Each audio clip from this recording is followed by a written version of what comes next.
Well, I am going to go ahead and call the meeting to order. This is the regularly scheduled meeting of the Common Council of the City of Platteville. It is Tuesday, April 28th, and it is 6:10 p.m. We're in the council chambers, and Craig will start with roll call. Barbara Doss. Here. Bob Gates. Here. Brian Wisnett. Here. Lynn Parrott. We expect her to. I heard her Here say she comes. She said here. Stephen Badger. Here. Kathy Kopp. Here. Tony McFall. Here. Okay, the first item on our agenda tonight then is the consideration of the consent agenda. The following items may be approved on a single motion and vote due to their routine nature or previous discussion. Please indicate if you want separate discussion or action. We have the council minutes from the organizational meeting on April 21st, plus the minutes from the rescheduled second meeting of the month that was also held on April 21st. We have payment of bills. I have no appointments tonight to boards and commissions, but I do remind council members to turn in their preferences for boards and commissions and committees for the 26-27 year, and we'll get those made at the next meeting. We have licenses, 1 and 2 year operator licenses to serve and sell alcohol. We have a street closing permit for Main Street from Chestnut Street to Water Street on Saturday, July 18, from 1:30 to 8 for the 6th annual cruise in on Main that's hosted by the Southwest Wisconsin Auto Club. Do I hear a motion or any requests? I make a motion that we accept the consent agenda as put together. Second. Okay, we have a motion by Steve and a second by Kathy to adopt the consent agenda as presented. Craig will vote. Doss. Here. Oh, yes. Gates. Yes. Wisnett. Yes. Parrott. Yes. Badger. Yes. Kopp. Yes. McFall. Yes. Motion carries. Next, we have citizens' comments, observations, and petitions, if any. I have had one green sheet, but it is about something on the agenda. I've had no other people request from the audience to speak. We do welcome our UW-Platteville students tonight, and thank you for bearing with us as we started a little late. And I would offer a special thank you to our department heads and others that joined us for the strategic planning session that we held just prior to this. Thank you very much for joining us. Anybody else with anything? Okay. Reports that were in your, we'll move on to reports then. There were several in your packets. We had the Community Safe Routes Committee report. Steve, anything? Nothing to add. Housing Authority, I have nothing to add. Plan Commission, Bob? No, nothing to add on that. Airport Commission, Brian? Nothing on the report. I will say I did go flying with our new flight instructor out there. She's a great gal. I encourage everybody to go take a shot. It's a good, it's 1,500 feet flying around Platteville. Gives you a lot of different perspective. Cool. All right, Commission on Aging, Kathy? Nothing to add. Parks, Forestry, and Recreation, Bob? Nothing to add. How's the pool, by the way? It's coming along. I Looks good. don't want to speak out of turn, Fantastic. but it's those guys are working like crazy. Good. Museum Board? And nothing Steve. to add there. Okay. All right, action then. We'll move into the action items on our agenda. The first is Contract 7-26, Street Maintenance, Thin Overlays. Howard? Yes, thank you. This is our annual project to do street maintenance thin overlays using the estimated $110,000 of wheel tax funding. We opened one bid from Iverson Construction. We have an enclosed spreadsheet and map. Our budget is $110,000. The base bid is $103,263.05. The additional street, which would be Big Jack Road, would bring us over that total. So staff is recommending awarding the contract 726 street maintenance base bid only to Iverson Construction in the amount of $103,263.05. Okay, questions on this? This is an annual thing, again, funded primarily, or funded in full by wheel tax, which is collected with license plate renewals. Okay, if there are no questions, I would take a motion. Move to award contract 7-26, street maintenance base bid only to Iverson Construction for the proposed streets for thin overlay in the amount of $103,263.05. Second it. A motion by Brian, seconded by Lynn. Craig will vote. Doss, Yes. Gates, Yes. Wisnat, Yes. Parrot, Yes. yes, Badger, Cop, Yes. McFall. Motion carries. Okay, the second action item on our agenda tonight is 2025 budget carryovers to the 2026 budget, budget amendment 1. Nicola. Thank you. Each year, when we have posted all the transactions for the prior year's activities, we take a look and see if there are any projects that need to be carried over because they did not complete or for some other reason they need to be carried over. And also in the general fund, we take a look at any operating lines that may have a special request for use of unused funds. So those details are in the schedule attached with this staff note. The total for the CIP fund being requested to be carried over to 2026 is $503,019. And in the general fund, the amount total is $27,486. Are there any questions from the council on those? Questions? Okay, then I would take a motion. Make a motion.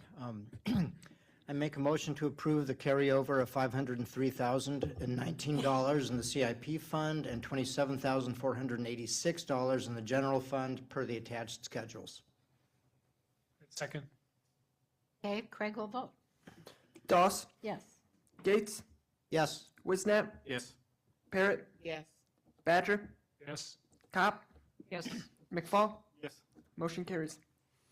Okay, next on our agenda is ordinance 26-03, term limits for Parks, Forestry, and Recreation Committee.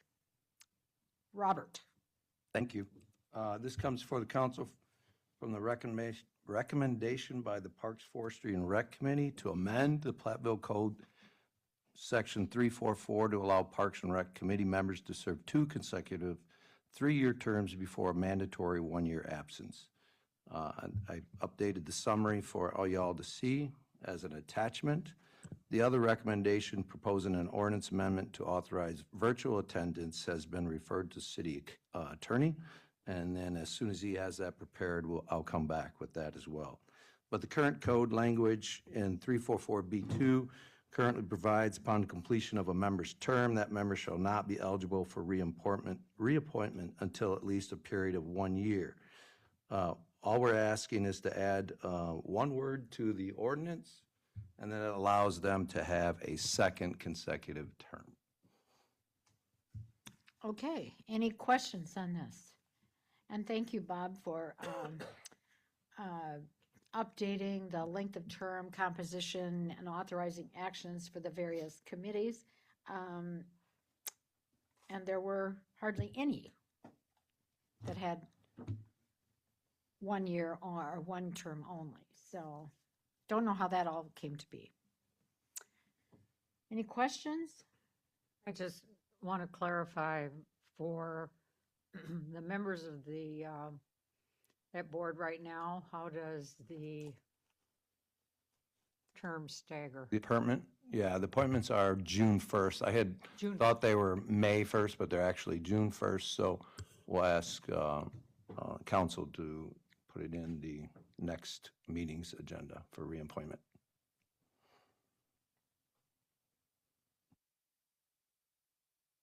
Do I hear a motion? I make a motion that we move to amend Platteville Code 3.44B2 to allow Parks, Forestry, and Recreation Committee resident members to serve 2 consecutive 3-year terms prior to the required 1-year absence, and shall read as indicated on the attached ordinance accompanying this agenda item. Second.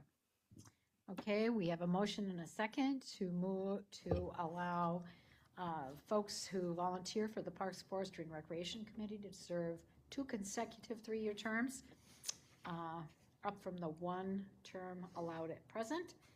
We'll vote. Doss, Yes. Gates, Yes. Wisnat, Yes. Parrot, Yes. Badger, Yes. Cop, Yes. McFall. Yes. Motion carries. Okay, the last of our action items then tonight is a Walgreens Company excessive tax assessment claim for 2025. Nicola. Thank you. On January 30th, 2026, the city received from Walgreens Company an excessive tax assessment claim. They sought a refund of $19,268 plus interest because of an allegedly excessive assessment of the Walgreens store located at 675 South Water Street in the city for the 2025 tax year. Staff submitted the claim to the city's insurer, EMC Insurance Companies, who retained attorney Jason Gearing of Kasdorf, Lewis and Svitlik SC to advise the city on the claim. After performing research on a procedural issue identified in the claim, Attorney Gearing recommended disallowing the claim as it involves a valuation dispute. By formally disallowing the claim and providing proper notice of disallowance to Walgreens Company, it creates a 90-day statute of limitations for Walgreens Company to file an action in circuit court seeking the refund. Staff recommendation and recommendation of attorney retained by the city's insurer is to disallow the claim. Okay, questions? Do I hear a motion? I'll move to disallow the claim of Walgreen Company against the city of Platteville per recommendation of the attorney retained by the city's insurer and because it involves a valuation dispute. Second. Okay, we have a motion by Kathy, second by Steve to disallow this claim. Craig will vote. Doss, Yes. Gates, Yes. Wisnat, Yes. Parrot, Yes. Badger, Yes. Cop, Yes. McFall. Yes. Motion carries. Okay, we'll move in now to information and discussion items. And for the students in the audience tonight, it's common for us to have items on our agenda 2 months or 2 meetings in a row, one meeting to learn about it, to get information about it, to have a big discussion, and then to bring it back for any action at the following meeting. So you might wonder why the first part here in these actions went so quickly. That's because these items were discussed at our previous meeting. So now we'll go on to the first of our information and discussion items. This is a loan extension request with Fidelity Bank and Trust and LMN Investments LLC. Joe. Yes. So this issue goes back originally back to 2015, when at that time the new purchasers of the 25 East Main Street property approached the RDA with a request for financial assistance. They had some improvements, remodeling projects and expansion of housing within that building that they wanted to do. At that time, the request exceeded the available funds that the RDA had. So essentially we ended up giving them 2 different loans.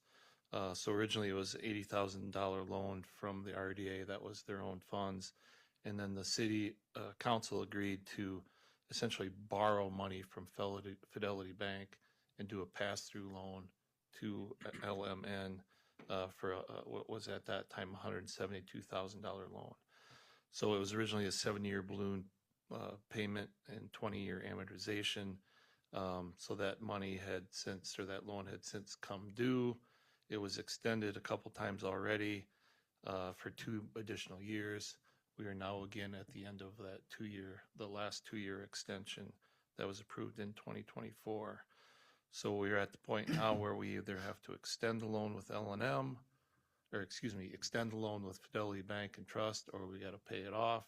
And then likewise, we would extend the loan again with LMN correspondingly. So right now, the debt with Fidelity is about $96,124.82. It'll adjust a little bit before the paperwork's done with interest. we received the proposal for a 2-year extension at 5.95%, and I have a monthly payment of $1,037.90. So this is actually an improvement for us and all involved, because the interest rate is down from the current 7.75%. So from 7.75 down to 5.95. So the current payment, which is $1,116.63, will also be reduced to the $1,037.90. So typically the RDA has added a little bit of interest to their loans. So we would recommend, staff would recommend doing the same thing. So if we extend an additional 2 years at 5.95% with Fidelity, we would recommend extending to LMN for an additional 2 years at a higher rate of 6.95%. So they would be paying our loan plus a little bit extra for our administration expenses. So that is the request this evening, or information this evening you'll vote on next time. Any questions on that? I have a few questions, Joe. I was reading the new promissory note in item 3 under interest. It says after maturity, the interest will accrue on the unpaid principal balance at 18%. Do we have a clause like that on the current loan that's expiring right now, that they would pay an additional 18% or something significant like that? Our loan with LMN?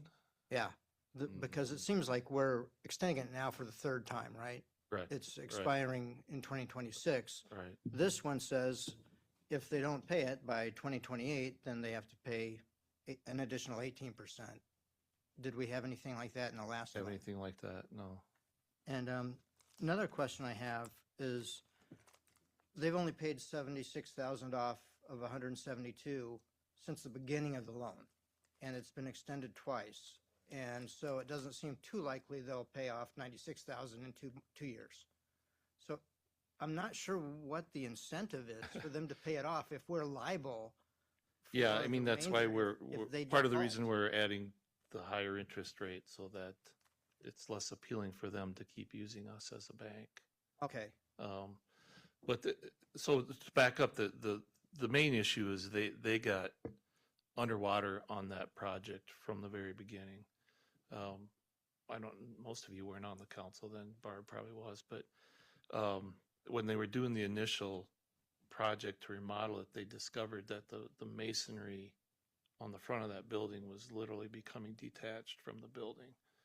They didn't do something, it was going to fall off, so they had a significant increase to the project costs without a corresponding increase to the value of the building. So they were significantly underwater. So they're still trying to climb out from that. Plus I think they underestimated the amount of, or they overestimated the amount of rent that they could get. And then the value of the building didn't increase to the point where they thought it would. So the equity didn't climb out. So we're kind of at a situation where we don't have a good option. We don't have the funds available to pay off Fidelity Bank. They don't have the funds available to pay off our loan. We can't foreclose on them because we'd have to pay off the bank who's in a higher position than us. So we're kind of just extending as is, as long as they keep making their loans so we can make the loans to Fidelity. I don't know if there's a good alternative, to be totally honest, at yeah, this point. it doesn't look like it. And I didn't know, let's say they Other borrow. than, like you said, we can, make some penalty payment that increases the likelihood that they're going to find it more desirable to find financing somewhere else. Since we're liable if they default on this loan, if they took the loan out to, say, pay individual contractors, and if they still owe money to them, are we also liable to them? No, we just gave them a loan. We didn't have any involvement with any contractors Okay, or projects. So they just have to pay back our loan. Likewise, we took out a loan with Fidelity. Obviously we're obligated to pay that loan back. There isn't a direct connection between LMN, our debt. We could pay off Fidelity if we had some additional funds sitting around that we could reallocate, but we don't have that, so. So the city doesn't have the building as collateral? We do, but we have a mortgage Second on the page. property. What are we, second, We're in a third, second 17th? position We're to, second? uh, I know that this was going on way before I ever got on the 2015, council, yeah. 2015. And it's been very frustrating. I agree, it looks like we need to do this, but how this ever happened, I hope we don't do a repeat. Yeah. Um, and some of having it, I a- think, was, I would say it's their fault, because like I said, I think they were off on their estimates as far as the value of the property and the amount of rent they could get. The building condition, they really didn't know about. I don't think anybody foresaw that. COVID had an impact on them. They were empty for a while, with missing some rent. They had a reval on the assessments for the commercial properties went in the wrong direction for their favor. So the equity just hasn't gone up like they expected it to. So Do you know if the principles are the same for the corporation? for LMN, yes. As far They as are. I know, yeah, it's just a husband and wife, and I don't know if their kids are still involved in it or The not. couple, Correct. Bernadine? Yeah, yeah. Joe, are they current on the loan with us? The 80,000? I mean, they have So- two loans, right? Right, so back during COVID, the RDA kind of made a policy decision that all of their customers were allowed to defer payments until kind of things got back to normal. So them plus several others got behind on that point. I think they did miss a payment at one of these times when the other restructuring. So they're behind a little bit, but they are making monthly payments. So that, that would have to be reflected in the final payment amount. But they are still making monthly payments. And for those of you who don't know where 25 East Main is, on the first floor right now, that's pardon? No, 25 East Main is where the guys are that do the laser cutting. Hewitt's Handicrafts, Handicrafts.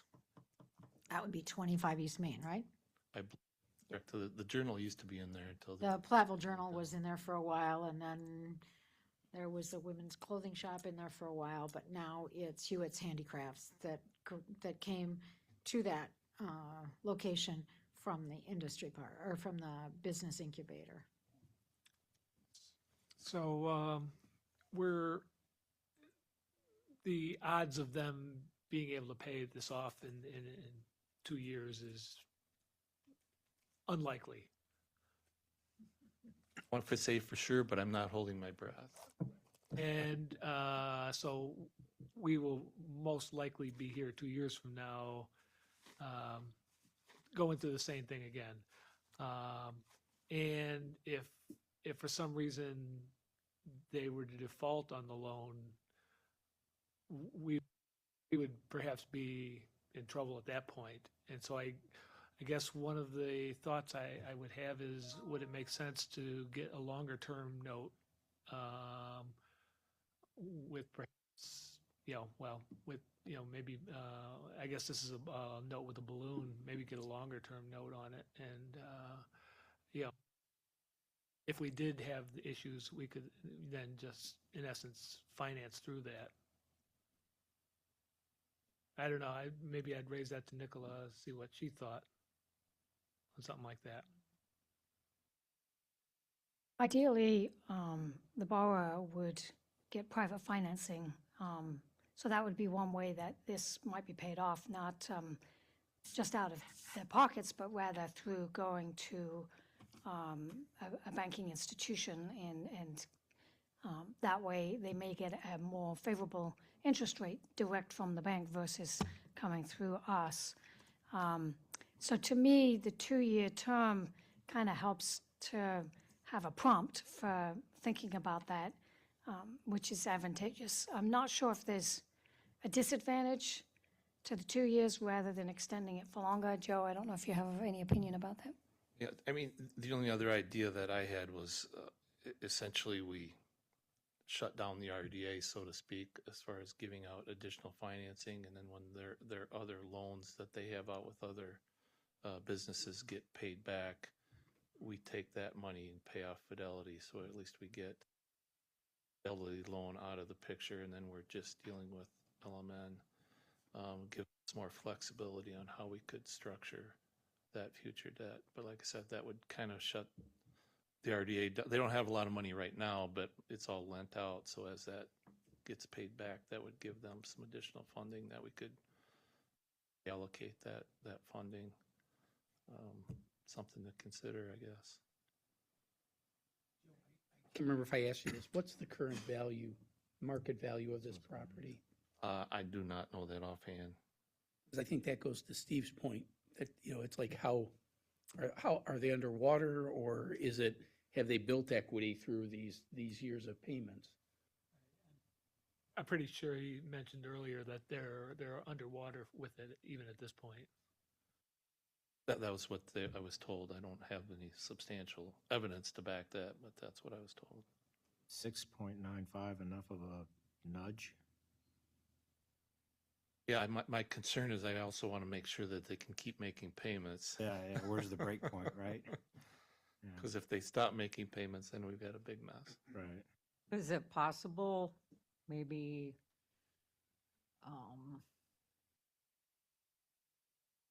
now that we could let them know that it's going to be a significant increase? Yeah, right. That might give them time to really I'm just seriously negotiating look with at their current bank, alternative right? loan. Is this a singular situation, or do we have more of these?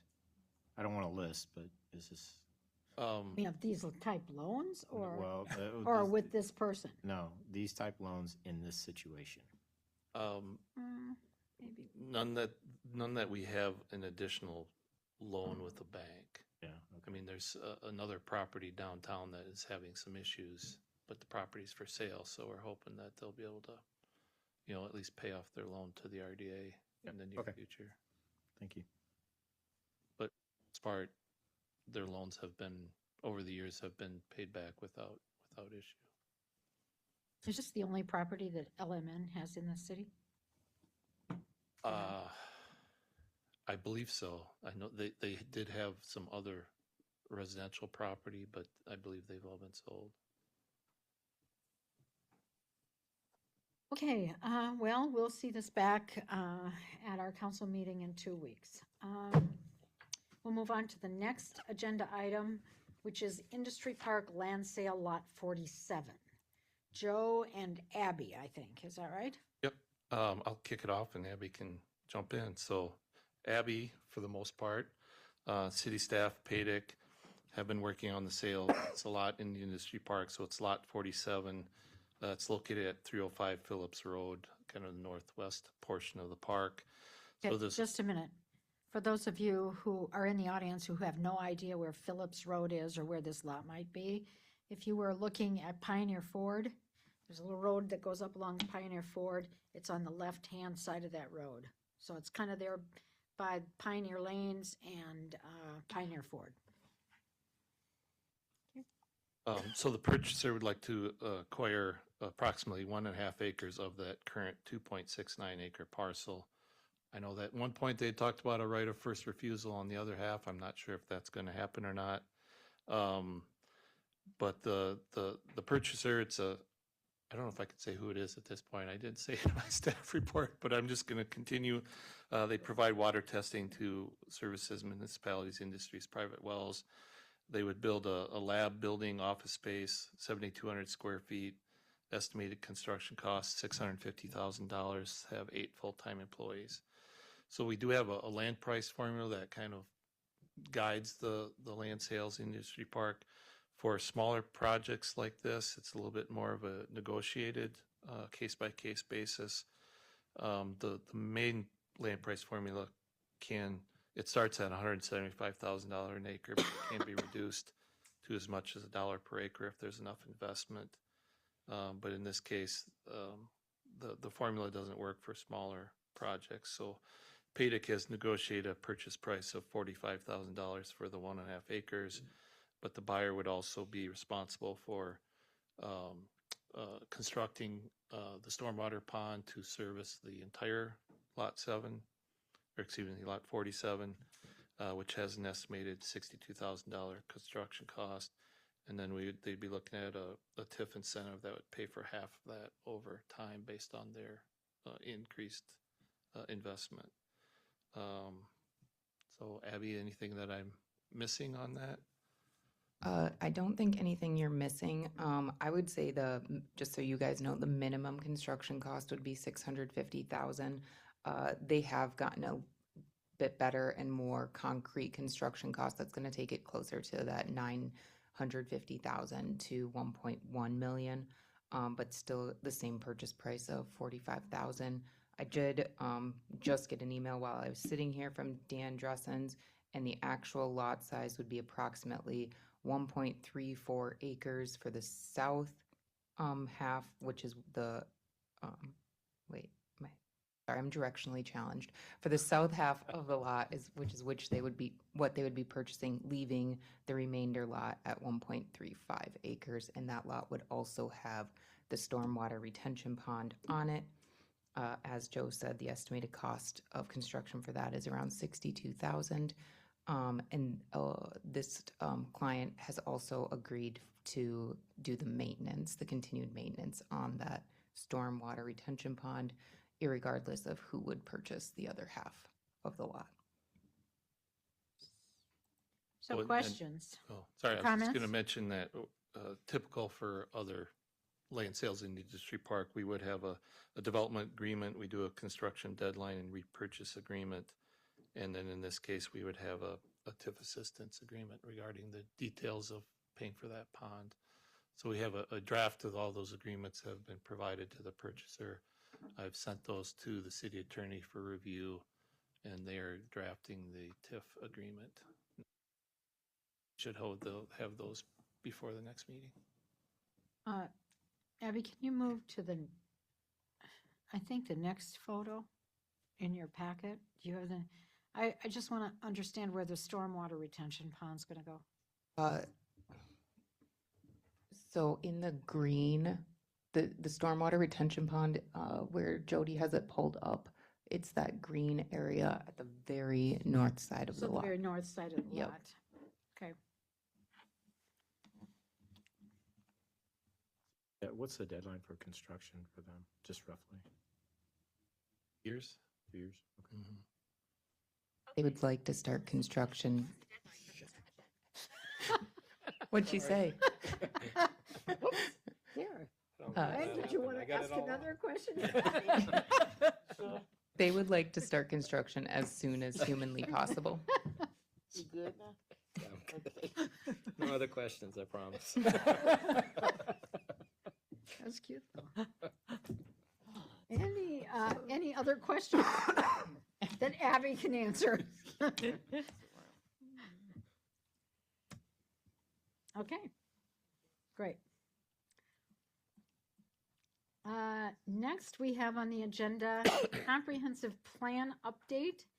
Review the comprehensive plan, and we'll go with Joe. Yeah, I do have a little presentation that Troy had put together, so I Okay. can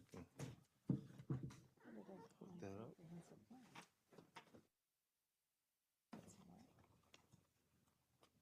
There we go.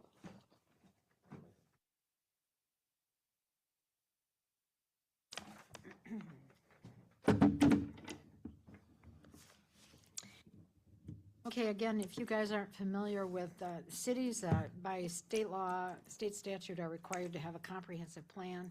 It's to be updated every 10 years. So this is a plan update, actually, that we've been working on this year. Right.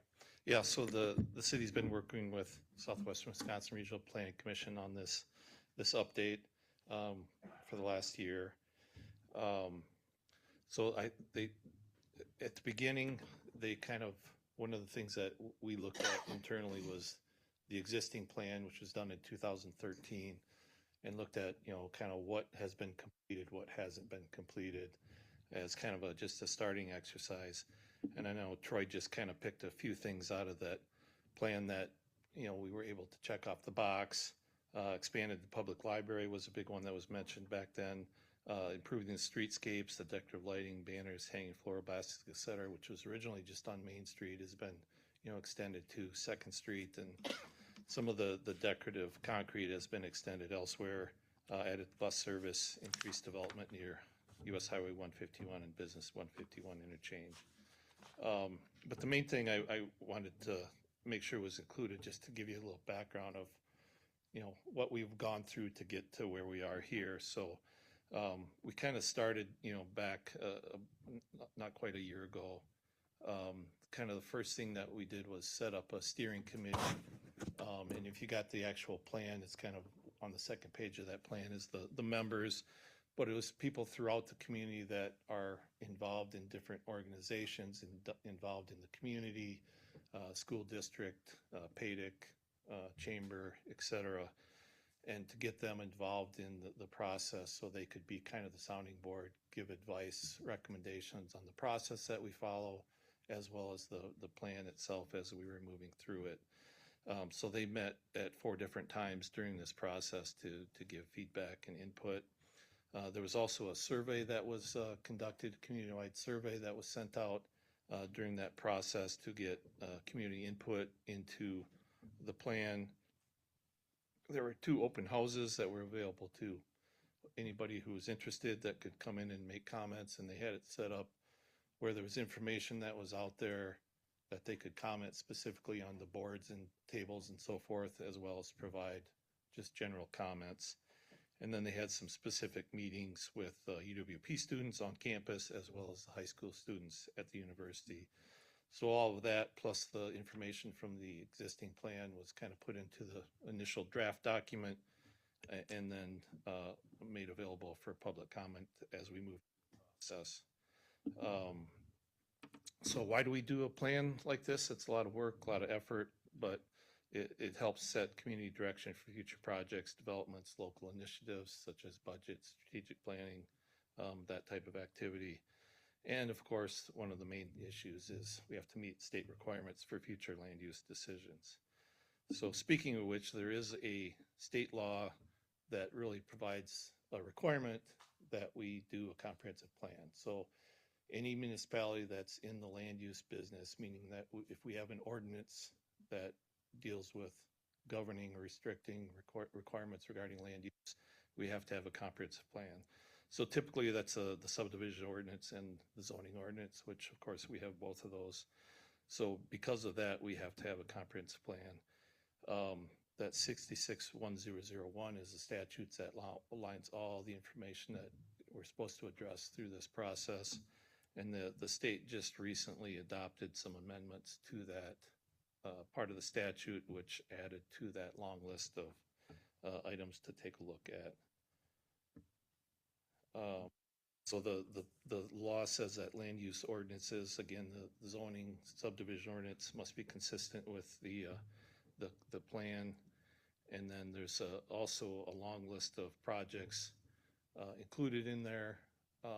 It's not a requirement that all of those projects be undertaken. Obviously, that would not be physically possible, but we include them as goals, but it's not mandatory that we address every one of those items. So as I mentioned, as we went through this process, we had 4 open houses. One was at the high school, public library, Brodsky Center, and UWP. The UWP one, as I mentioned, was specifically with the students, and the high school was specifically with the high school students and staff at the high school. The other 2 were open to basically anybody in the community that we could get there to attend. Community survey was sent out. We had 876 total respondents and 596 completed surveys, which means some people didn't complete the entire survey, but they still provided some input into it. So that's why those numbers do not match up.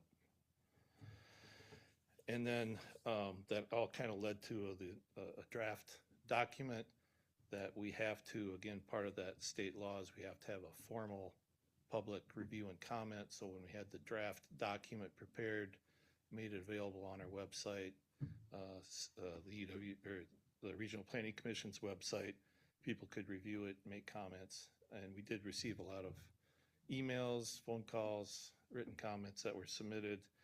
Those were then incorporated into the document. So in addition to that, there was a public, at least opportunity for the public to participate through the Plan Commission meetings that have taken place. We've had one at February 2nd. The formal public hearing was on March 2nd, reviewed again on April 6th, and then they will be considering it again on May 4th.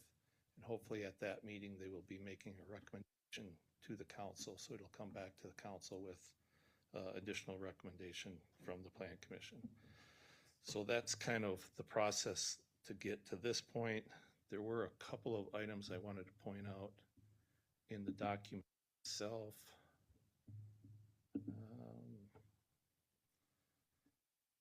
Mentioned the steering committee. The members are listed on that second page if you're curious who was involved in that. But mostly I wanted to talk about kind of the organization for people who have not seen it. So there's, the plan mentions, issues identified by the community, opportunities identified by the community. So those are things that the community members themselves raised either through the survey or the open houses, as far as comments, their goals, their objectives, what they want to see in the plan or for the community. So we try to incorporate that into several pages, sections there. I would consider it more data, background, just information on the community, statistics, and so forth. So what I would consider the real meat of the plan as far as the implementation on page 29. I can't seem to.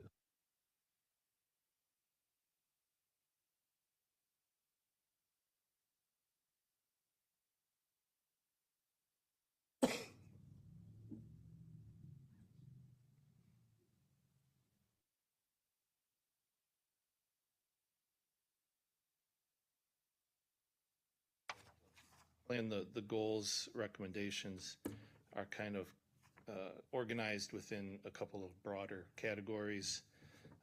Deepen collaboration between the city and community partners, expand housing options and improve housing affordability, modernize infrastructure, utilities, and broadband, promote community resilience, and strengthen Platteville's economic base. So those are kind of the overall arching main topics. And then, of course, within each one of those, we've got breakdown into further, more specific action items, goals. So deepen collaboration between the city and community partners. We have expand shared programming resources, formalize long-term collaboration, improve student integration in the community. And then there's obviously more defined steps. So hopefully you can look through those, and those are obviously a combination of city staff input, community input, the existing plan input, and move forward. This needs to be a little taller. One thing I would like to point out, there is an error in the plan that I noticed. Let's talk about the zoning maps and the plan recommendation that's on page 40. It talks about the proposed 2026 housing density categories. It has the densities listed: low density 6, medium 16, high 16 plus. Those are wrong. Those are outdated. That was the version that we had originally before it went to the public hearing, and then the state, as part of that law that was just recently adopted, said that we have to have a high, a low, and a low range and category. So those are outdated. So the new ones are actually included in another chart. So we'll have to make those compatible. But on page 42, future land use designation in that chart has the correct numbers. So low density is 0 to 6 units per acre, Medium density is 4 to 14 units per acre. High would be the 10 to 50 units per acre. That would be an error. I don't know if anybody noticed that, but that will be corrected before it is done. All the proposed land use map, like I said, the main part of this plan is revolved around land use ordinances. So the proposed land use plan is kind of as a guide to show where we would anticipate or like to see different types of development, where it's going to take place in the community and surrounding the community. So that's kind of the purpose of that plan. That is kind of the initial guide that lends itself to what we would follow for making zoning ordinance changes, rezoning ordinances, and so forth. It would also help guide, future infrastructure extensions, so we know, what needs to be served in certain areas. But one additional change, well, I'll get to that in the appendix. Based on state law, we had to do some additional work on that. We have, I think this was already addressed. Restrictions on development, that's what that map is for. And then we also had to add land use to the land use map, the farmland soil categories, which was a new change to the state law. So one thing I would like to point out, we also have an appendix as a separate document. And in that, if you looked at that, you'll notice there's the same future land use map with some additional information shown on it. So the new law that was passed this spring that said that in addition to showing where future housing development is going to take place, we have to designate the density recommendation for that housing. We also have to show in 5-year increments where that development is going to take place. So we had to put on get our crystal ball and say which areas are going to develop in 5 years, which areas are going to develop in 10 years, 15 years, 20 years, etc.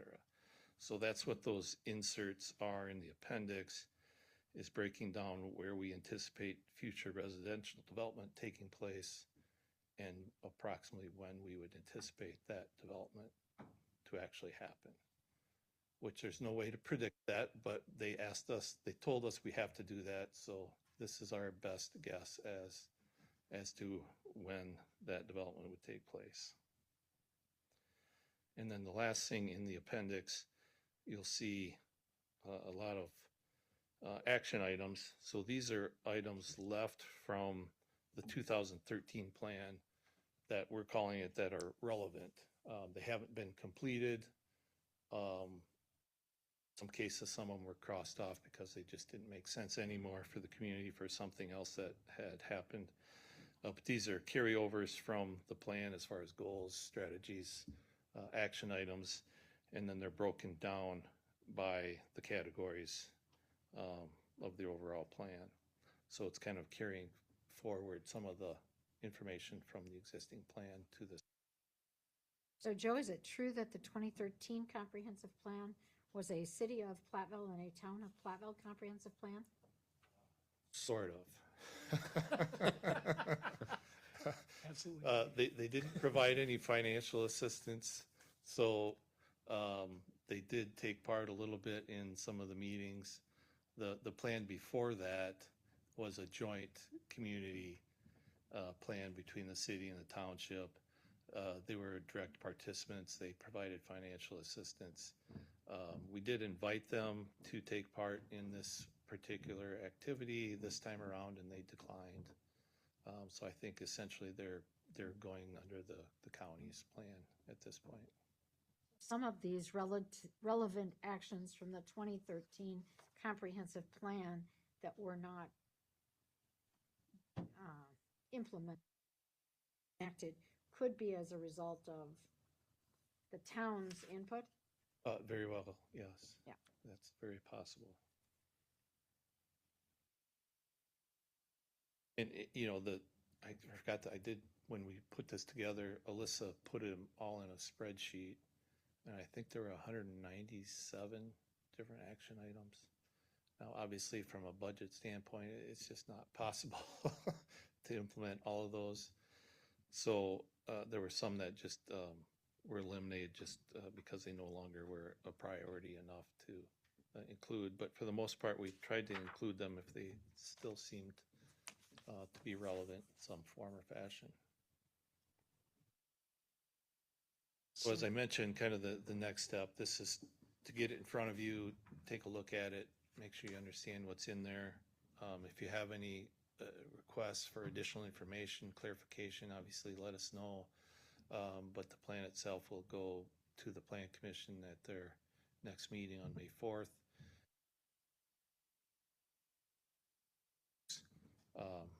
For potential action, at least at your first meeting in May.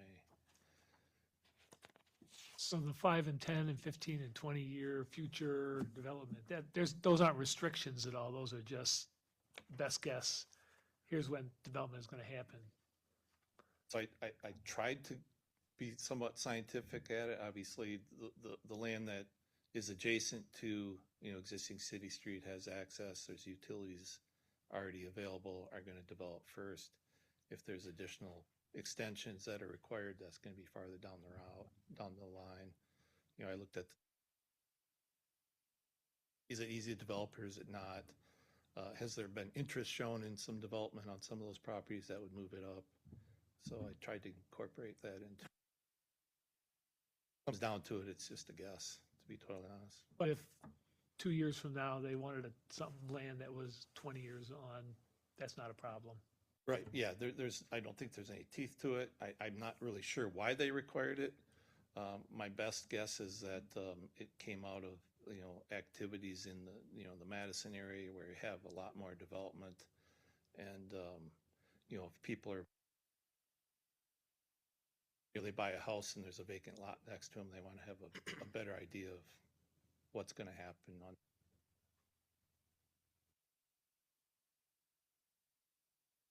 Any other questions or comments from council members? Otherwise, I will call on Jean Weber, who has asked to speak for informational purposes on the comprehensive plan.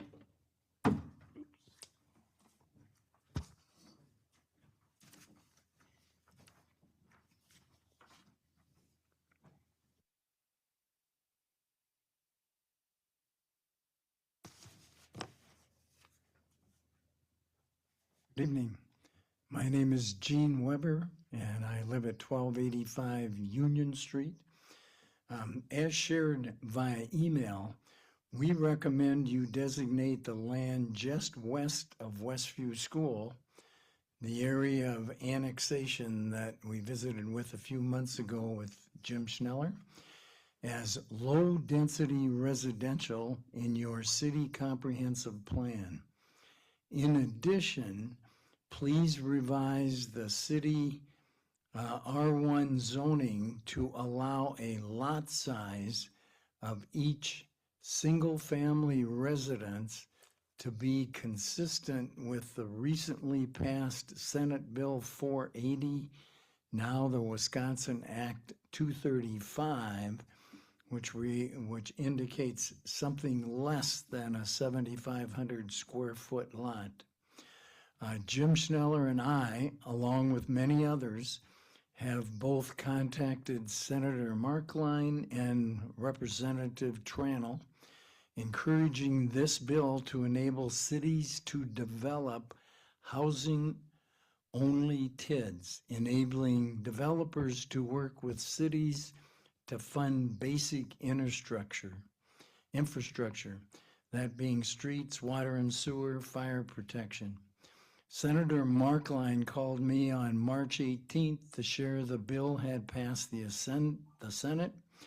Networking continued with Governor Evers' office until the bill was signed April 3rd. You will remember that Jim's original plan was to put 32 lots in this area with a street down the middle, but the street and infrastructure cost prohibited that. Now it has become doable. The vision of having Westview Elementary surrounded by single-family affordable enough for young families and seniors downsizing to buy homes is now at hand.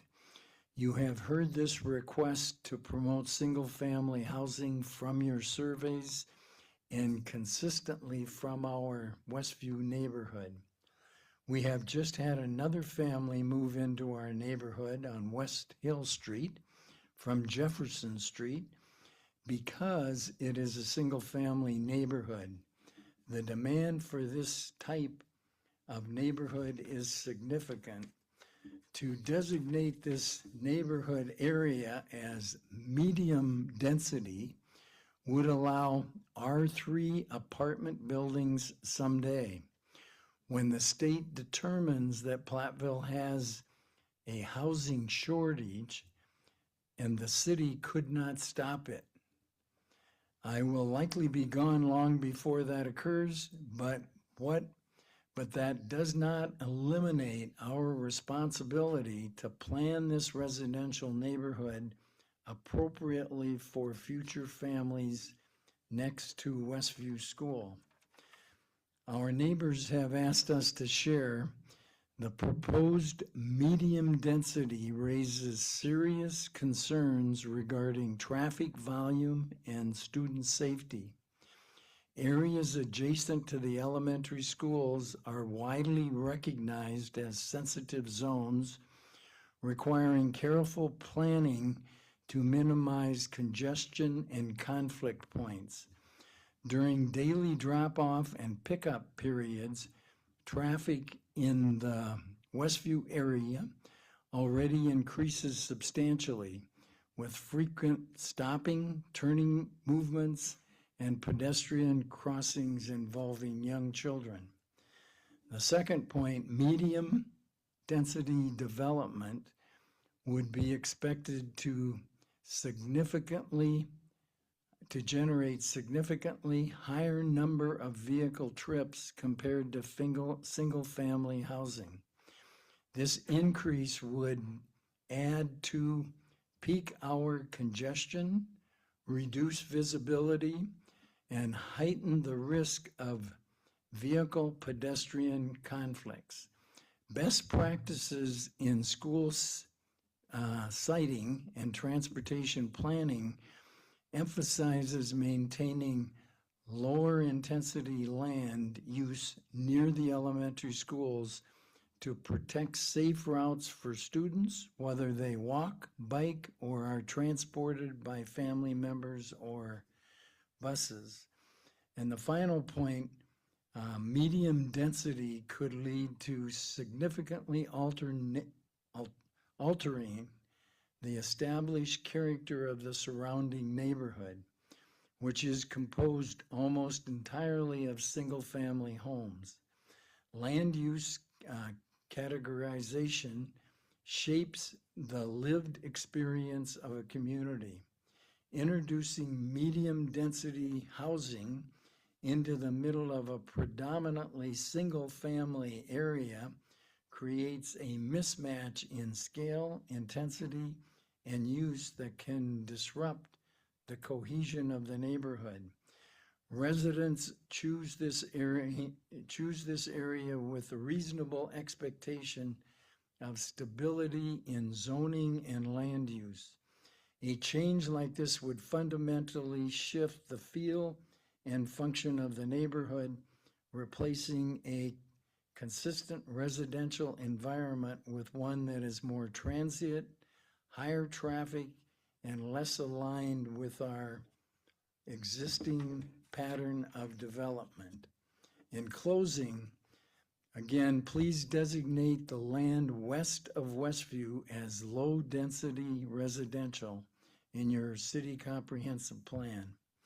In addition, please revise the city R1 zoning to allow lot size of each single-family resident to be consistent with the new Wisconsin Act 235, which again is something slightly less than 7,500 square feet.